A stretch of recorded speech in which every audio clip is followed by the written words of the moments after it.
Welcome to Integrated Medicine Perspective. I'm Dr. Wendy Liu. What would be the ideal first step for weight loss? Weight loss isn't just about shedding pounds. It really is a multifaceted journey. We know hunger is a major obstacle to weight loss, often compounded by stress eating. Successful weight loss requires a persistent motivation and a positive mindset. In my last video, I talked about the positive psychological characteristics for successful weight loss. In addition to the psychological component, weight loss certainly involves reducing caloric intake while ensuring balanced nutrition. On top of all of that, we need to keep in mind that the fundamental problem with obesity is the high proportion of fat mass. So the goal of weight loss is to reduce fat mass and increase muscle mass, making physical exercises essential.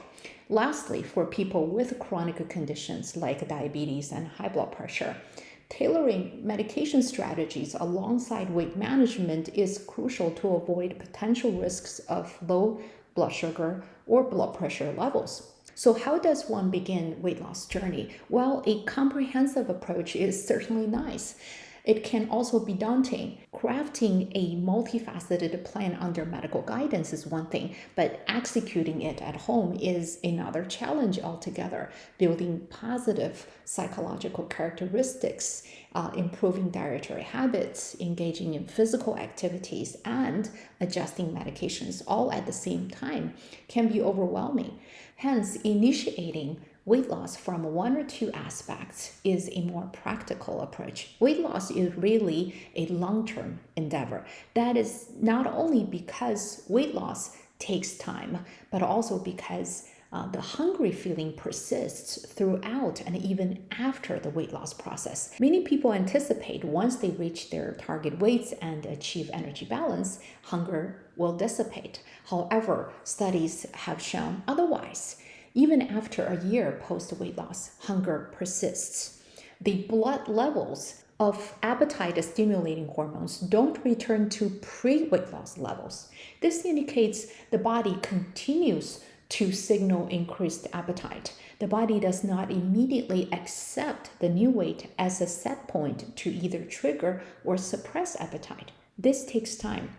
So given that an increased appetite is not a momentary, but rather long-term obstacle to weight loss, I would suggest the first step in weight loss is building resilience against the hunger, controlling cravings, and foster determination and confidence. For instance, individuals accustomed to multiple meals and snacks every day can begin by adjusting meal times gradually, transitioning from multiple meals to 3 structured ones with no snacks in between. This not only helps build resilience against hunger, but also has other benefits.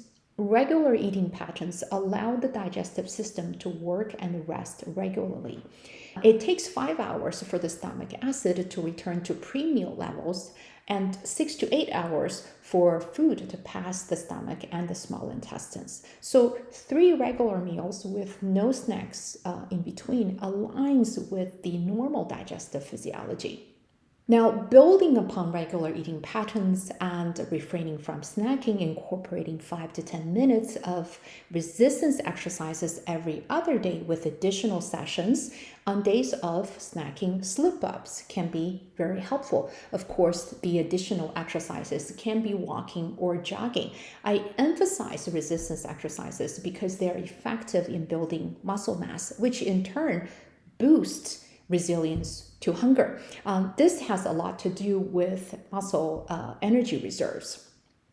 Okay, how does this differ from methods like 8-16 or intermittent fasting? 8-16 refers to a time-restricted dietary pattern by which foods are consumed within an 8-hour window and no foods or calorie intake for the remaining 16 hours.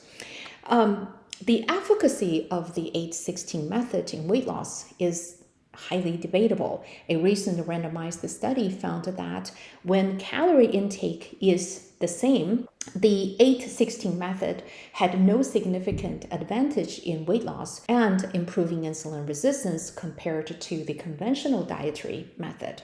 But I don't advocate for the time-restricted method primarily due to two reasons. Firstly, individuals differ in their tolerance to prolonged fasting. Individuals with severe obesity and insulin resistance have a lower metabolic capacity and a higher risk of underlying heart and lung problems, making them less tolerable to prolonged fasting and more susceptible to adverse effects. A recent observation found a correlation between time-restricted eating shorter than 8 hours and higher cardiovascular disease mortality rates, doubling the risk compared to eating windows of 12 to 16 hours in the general population. The risks are even higher in those with existing cardiovascular diseases or cancer. Secondly, within the 8-hour eating window, improper portion sizes and intervals between meals can affect the overall caloric intake, digestive capacity, and the gut microbiome health. Frequent eating within 8 hours can lead to suboptimal gastric acid levels, affecting digestive ability as well as the intestinal pH balance and microbiome health.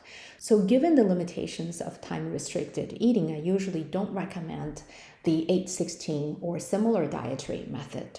In summary, weight loss requires patience and perseverance, starting with regular eating pattern and improved hunger tolerance. The next step may involve calorie reduction and longer exercise durations tailored to individuals' habit and medical conditions.